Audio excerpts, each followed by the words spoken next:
কয়েক লাইন পড়তেই যেন চোখের সামনে সব ঝাপসা হয়ে আসছে।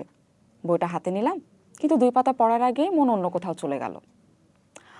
আমার মতো অনেক বইপ্রেমীদের জীবনে এমন সময় আসা খুব স্বাভাবিক, যখন প্রিয় বইয়ের তাকতির দিকে তাকালেও ক্লান্তি লাগে। এই অদ্ভুত মানসিক অবস্থাকে বলা হয় রিডার্স ব্লক। অনেক পড়ুয়াই এই দেয়ালে আটকে যান। চিন্তার কিছু নেই, এই দেয়াল ভাঙার উপায় আপনার হাতেই আছে।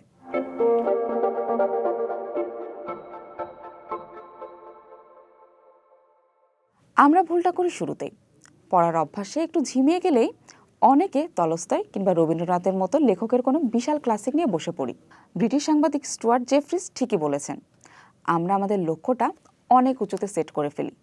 কি পড়া উচিত সেটা না ভেবে কি পড়তে ভালো লাগছে সেটাকে গুরুত্ব দিন।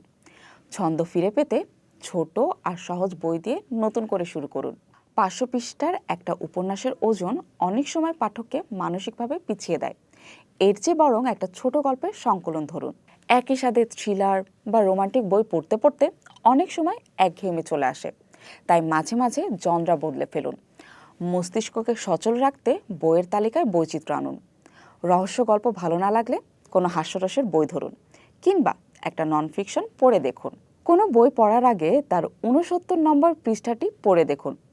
এই অদ্ভুত কিন্তু দারুণ বুদ্ধিটা দিয়েছেন ইংরেজি সাহিত্যের এক অধ্যাপক জন সাদারল্যান্ড।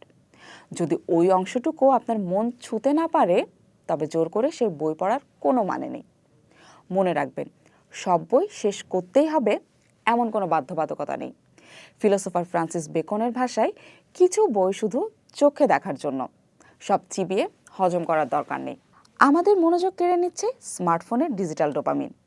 ঘুমানোর আগে ফোনটা দূরে সরিয়ে রাখুন। আর যদি পড়তে খুব আলসেমি লাগে, তবে কানে হেডফোন লাগিয়ে অডিও বুক শুনুন।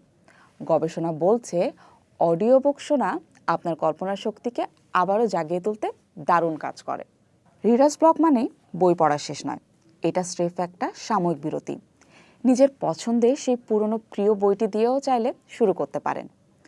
পৃথিবীতে বইয়ের অভাব নেই, শুধু আপনার মনের মতো বইটি খুঁজে নেওয়ার জন্য একটু কৌশলী হতে হবে। আমি চেষ্টা করে যাচ্ছি, আপনিও চেষ্টা করে দেখুন।